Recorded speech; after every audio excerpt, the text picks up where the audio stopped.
Welcome back, everyone, to another episode of Cinema d'Amore. I'm your host, Chuck, joined by Justin. And this week, we're talking about the 2024 Irish film Kneecap. I think it might be probably the first Irish film we've ever talked about. I mean, we could count The Departed if you want. Yeah, that was pretty Irish. Irish American. Yeah, but nobody speaks Irish. That's the whole point. Nobody actually knows how to speak Irish there. They just are. Aren't we all? The Irish love to hear it. My DNA test, I'm mostly Irish, but every time they update it, I'm just a little bit less and a little bit less. That's how much of a mutt I am. For the longest time, I wasn't even Italian on that thing. More German. Yeah, I'm pretty German too. They uncover another link somewhere in the Nazi regime. They're like, nope, another long lost relative, and you're like, damn it.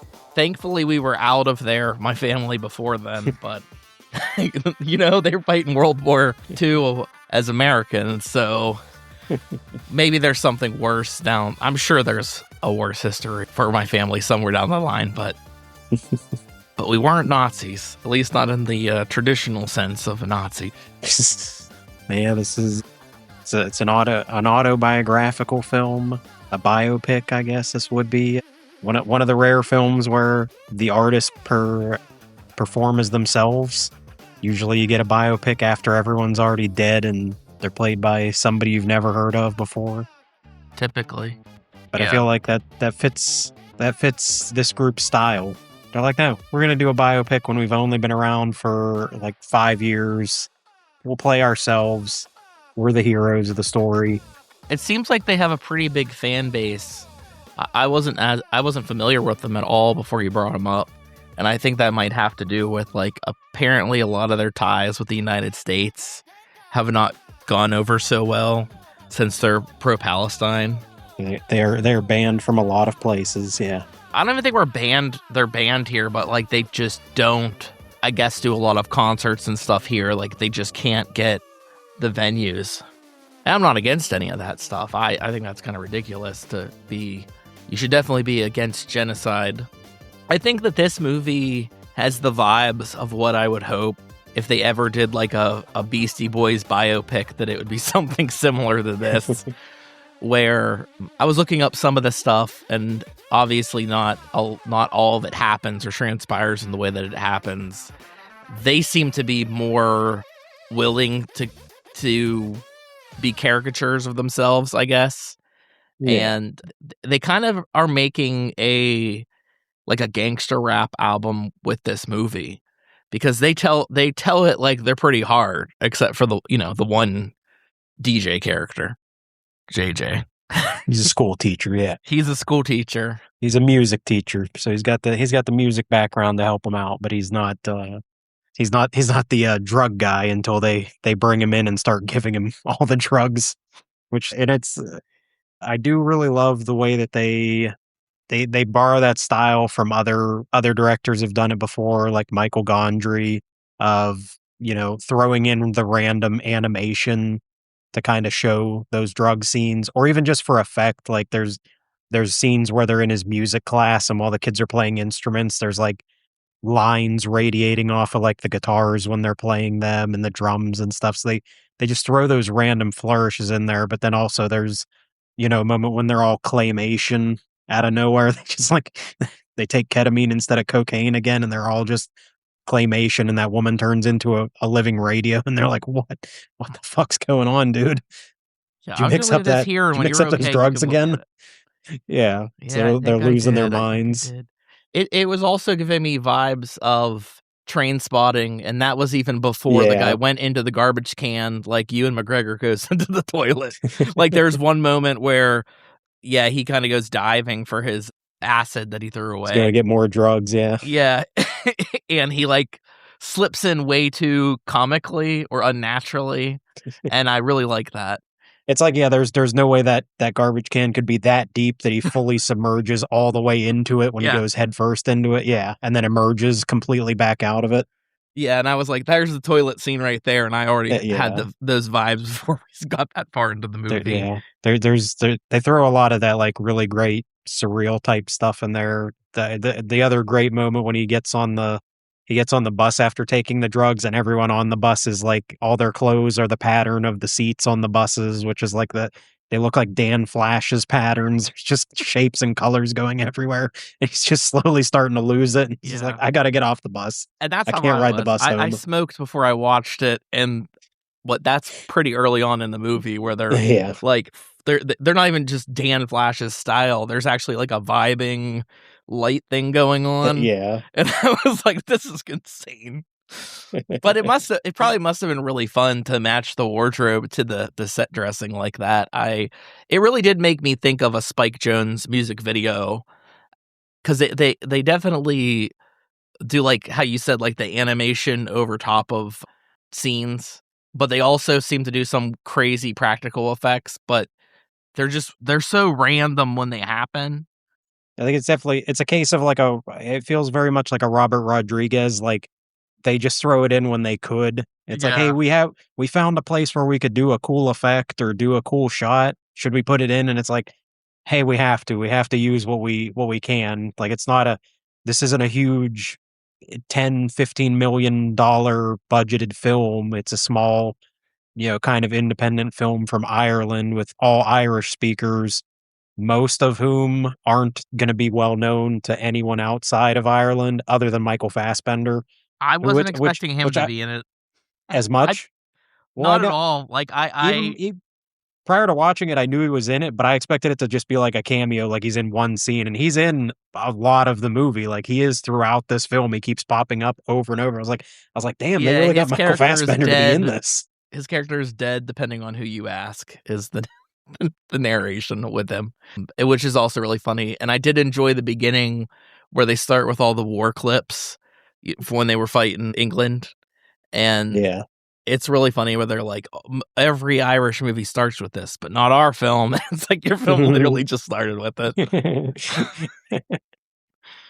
It's a great reference to the fact that he played an IRA character. Well, he played Bobby Sands in Steve McQueen's Hunger, and he Yeah, references the fact that he's like living on a beach, and they're like, "What do you call some ex-IRA guy living by himself doing yoga? Bobby Sandals." It's like it's a great like reference to the fact that he's played this type of character before in a much more serious film, and it's like here's a version where you can be more loose, like you can still play that same character, but it is in a more overall comedic setting. I feel like I heard or read about this film maybe when it came out, wherever it premiered, and then didn't remember anything else about it. And then when I started watching it, and it kind of opens with Michael Fassbender, I'm like, "Is that Michael Like he's like kind of far away, and he's like in the living room with his kids, and I'm like, show that guy again. Am I just losing my mind?" And You going face blind? yeah, yeah, almost everything's funny in it. Even the stuff that shouldn't work does. Like, there's a really funny like melodramatic scene where he walks around the corner, and it's all those like police officers that are all in their, like, parade gear. They're like a marching band for it. It they're dressed like they're marching band people, and then it's like he really brings it down to, like, a very slow, threatening thing where he just, like what does he hit the guy and run? So he just, like, slaps the guy and runs, and it's like, in real time, he would've just walked down that alley and just, like, slapped that guy, and then they start chasing him, and then there's also the funny, like, the drummer cannot keep He up cannot because keep it's up just with him. so yeah, it's just too awkward of a instrument to run with. Yeah. Yeah. There's a I yeah, I enjoyed this movie a lot more than I even expected. Like I figured I would like it. I've listened to their music before I watched the movie, and I really enjoyed their music, even though again, I don't know most of the lyrics because they rap in a lot of Irish. They throw in American words every once in a while, so you catch bits and pieces of it. But I feel like it's one of those you feel the energy, you know what they're going for with their songs, even not being able to fully understand them. But That's yeah, why I I think mean, some of it's, like, reminds me so much of the Beastie Boys because, like, that first song that they perform where they're like spelling rights, the word rights out. Yeah. And it's like so amateurish, but it just really did make me think of early well, I guess all Beastie Boys, where it's just like Yeah. that's the shit that they would be doing. They did Girls and tons of other dumbass songs. Yeah. So I like the But Beastie then got Boys just better. that Like much. it's the same in a similar way. It started out as like a joke of like three white guys that you wouldn't expect to do rap music, and they kind of did it as a joke at first. But then we're like, actually, we're just really good at this. We could actually do this and not be a joke. We don't have to make joke songs and kind of goofy amateur things. We can make really good songs. And the Beastie Boys went on to make a lot of even better albums than their first album. They got really good at it. So it's similar, but and they use hip hop in the same way. They bring it up that, in America, African Americans used it for freedom, and they use it in a similar way to bring up Irish rights. They want to break away from Britain. That's their thing that they keep saying, Brits out. Yeah, and it was real controversial because like they're still underneath the British rule. And another thing with like their language where like I don't entirely know all their history, but they were killing people for speaking Irish. The idea of rap music on top of speaking in Irish culturally for us as Americans, maybe you kind of miss it even though they do talk about it, but even like in the moment when I'm watching it, I'm like, okay, like I get the idea of culture, but they don't really go over the fact that like, depending on when they were alive, they would have been murdered for speaking in Irish. I do like how they unintentionally become kind of like important in this like movement because it is clearly everything that they're angry about. Even like all their styles and stuff coming together. Because like I really thought that the way that they did the teacher JJ was really funny, where they needed him to go in because they needed an interpreter for somebody that said they only speak Irish, and that's where he met the one guy. And when he's like in the interrogation, he quickly realizes that this guy doesn't really know Irish. It's kind of like he realizes that it's like rap lyrics that he's working on, and that's all that he's been saying the entire time he's there. But he's intrigued by the rhymes. He's always been like a big music person, so he's intrigued in like hunting this guy down and finding this guy. I was like, I don't know why they made him such a stalker, and I feel like in real life, it probably didn't happen so drastically, but they think that it's funny to make him more of like a stalker type character to be like, yeah, he just came like hunting for us when we weren't really interested in it. And then him as the teacher, where he's like going out and on stage, he's like, they explain his whole mask thing where he's like, I can't go out there. People know who I am. And they're like, just put this mask on and you'll be fine. And it kind of becomes like a character thing. Because I looked up if he was one of the actual members, and he did play himself. Because I was wondering, like, maybe he was incognito and he never like revealed his identity. He's out there. He's like Daft Punk. We know who he is. Yeah. And Can't hide like you forever. said, they are really good for non-actors. Yeah, there's not like everyone in the movie. I mean, I think they're the only three that are not professional actors. Everyone, even the ones that you wouldn't recognize if you don't see the movie, are all actors. And yeah, I don't know. It fits in, I guess, because their three characters are supposed to be kind of somewhat bumbling idiots. So even if they don't come off as smart or sophisticated, it's like they're not supposed to. They are kind of supposed to be idiots from the street. So it's okay if they don't seem to fit in that well with the much better actors. And it's like, well, yeah, these three are druggies. They're idiots. It's fine. They're just like that. I mean, I wouldn't pass up the opportunity if I was making a biopic and everybody was still alive to like cast them in it. Because I Yeah. think they can play themselves just fine. But yeah, they even make the teacher seem kind of like an idiot too. Where like they have that whole scene where his studio, quote unquote, burns down. And they're like, you had that backed up, right? He's like, Yeah. fuck. Which he finds out that he kind of sort of did in a way. Like he didn't lose everything because he was like recording it in his keyboard. But I do like them. Like even before their first performance, when he's the one guy that's with his girlfriend or his friend with benefits or whatever, and it's like, yeah, I rap on the side, and she's like, what? And he's like, in Irish, and she's like, you're fucking with me. So the next day is like, dude, I set us up. We're gonna rap. They're like, we don't have any songs. Which sounds like some of the bands that we were familiar with. I think The Clash is like infamous for starting a band without anyone knowing how to play any of the instruments. And look, they grew too. So Yeah, it's a very punk rock thing. Just form a band. We'll figure out the songs later. We'll I figure out feel like when music we did later. the Velvet Underground documentary, I feel like they were very similar too. Yeah, probably when did the Stooges. The Stooges like another band that's like, I don't know, pick up a guitar and we'll do it later. We'll figure it Yeah, out. when we did those two movies, our music biopics, I feel like they were specifically the people that we're talking about, Yeah. where they're like, yeah, we just started a band. Nobody really could play anything or do anything. And here we are today.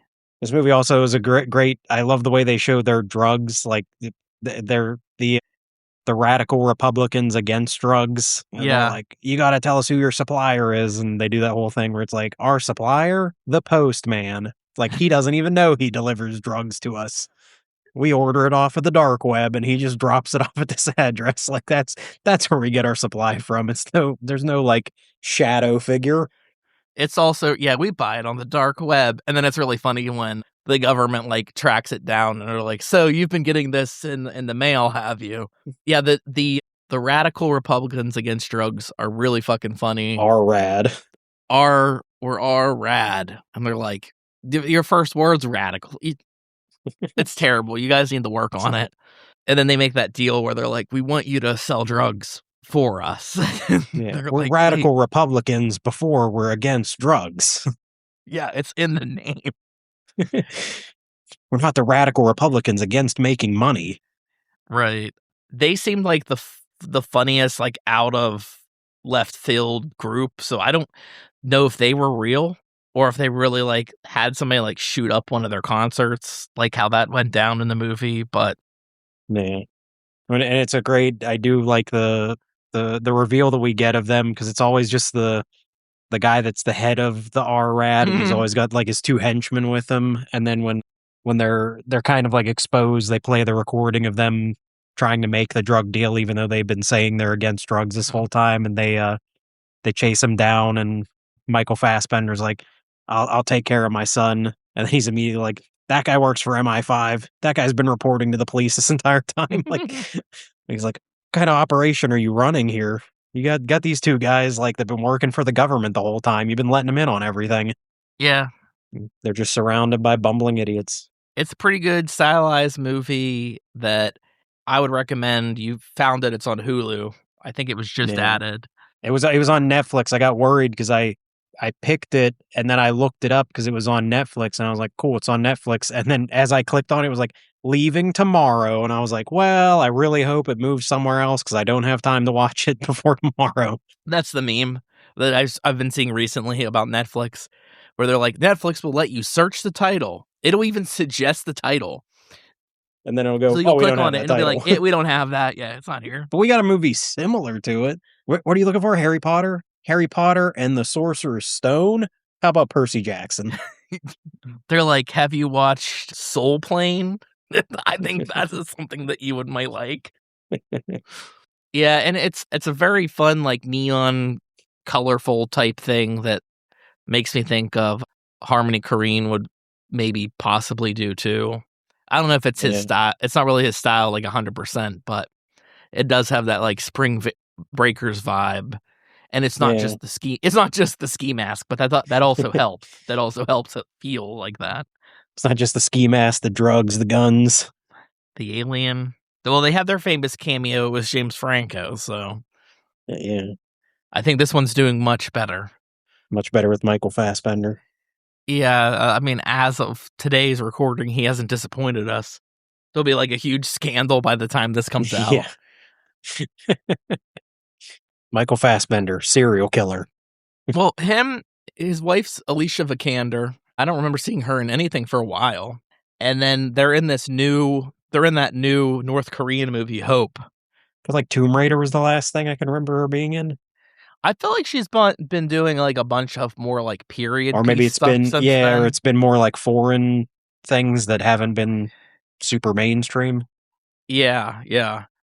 Yeah, they both had their video game adaptations. Hers was probably better than his. I'm talking about Assassin's Creed. You probably forgot about it. He still has a career. Yeah, hers wasn't even that bad. Hers wasn't that bad. It was just, it felt very low budget and they didn't do anything with it. And, Yeah. But anyways, they're also in that movie. And I saw the trailer like 2 times now. And I don't remember seeing them even in the trailer. Their names just come up. It's like Korean guy, Michael Fassbender and Alicia Vikander. And I'm like, okay. You watch a movie, they're not in it, and you're like, what? They're in the opening scene. They have like their cameo is like, we die in the first 5 minutes of this movie. Either that or he's like the American president. Because I heard rumors about Godzilla Minus Zero having a big American actor in it. They don't want to reveal. I mean, I feel like it's got to. They're in New York at some point in that film, so they've got to have something in there. I feel like I don't know who the actor's gonna be. Like I've seen people Raymond Burr, AI Raymond Burr, another Burr. I saw people bring up Tom Bill Cruise, Burr. and I'm like, that's not that unrealistic. Like he loves that shit, so yeah, I could see him in it. But my thinking is that he's gonna end up. He has to be the president of the United States, right? Like that's always who the American is that you see is the president. It's got to be someone, someone in the government, someone high up. It's Tom Cruise, the pizza man. Like, oh shit. Or they bring back like Matthew Broderick or something weird. Like they go really crazy with it. It's Bryan Cranston. They resurrect him. They're like, you didn't use him right in your Godzilla movie. He's like, I died in that world. I didn't die in this world. He's the voice of Godzilla. Godzilla speaks. It's more like Jurassic Park 3. It's a dream sequence where he's like, hey guys, Alan, wake up. Alan. I wish it's not a dream sequence and it's just a giant Godzilla just being like, Alan. Obviously, you can listen to their music. Chuck sent me their music first, and I was like, he's like, this is what we're going to do next week. And he sends me albums, and I'm like, I don't know, is this code for something? Because I don't know.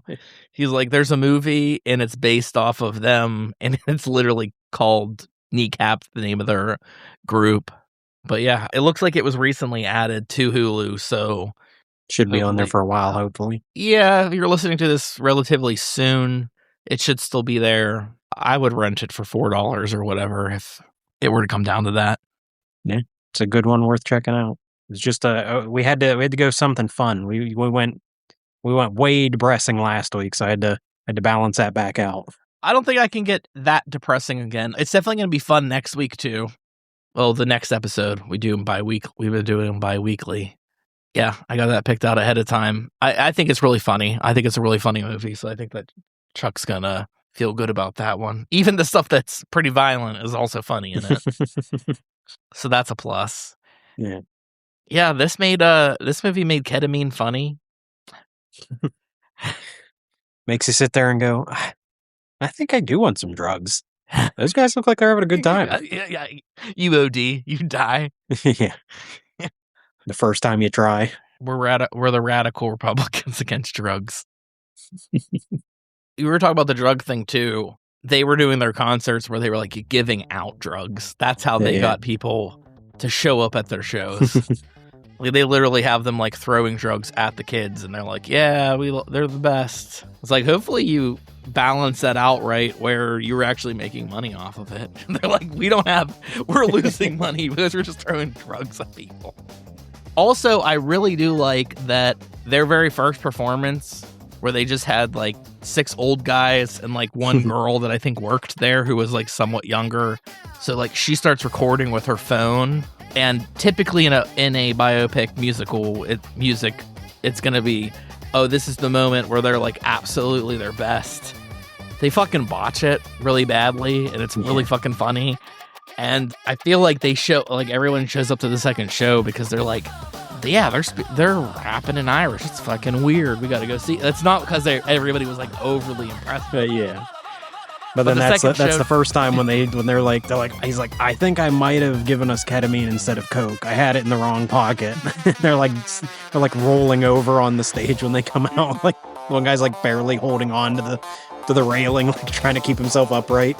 Yeah, that performance is really good too, because it's like, yeah, where he's like doing all these cool moves on the stage, but it's like, you know that it's the drug view and probably not realistically what's happening. He's just probably just laying on the stage. But yeah, it's definitely fun, and I'll have to listen to more of their music. And they do sound like they're for really good causes, so I became a fan. Yeah. Again, I don't know what they're saying. I don't know Irish. You'll have to learn that and Japanese. They go together so well. At least they're places where English is heavily spoken still. Yeah. We'll have to make a trip somewhere where we can't fake it. It's English is not like a second language at all. We're gonna go to like some remote island somewhere where it's like, yeah, they don't even know that anyone exists off this island. Yeah. It's gonna be a load of fun. We'll be back in 2 weeks with One Battle After Another, which I think Charles will enjoy greatly. I really thought it was a great movie. Like, it's really fucking funny, and we'll get into that. It'll be good. Yep. Press out. This is Cinema d'Amore. Follow on Facebook, Instagram, and Blue Sky for upcoming episodes. Listen on Apple Podcasts, Spotify, Amazon Music, Audible, Pandora, iHeartRadio, and wherever podcasts are heard. Subscribe, rate, review, and above all else, thank you for listening.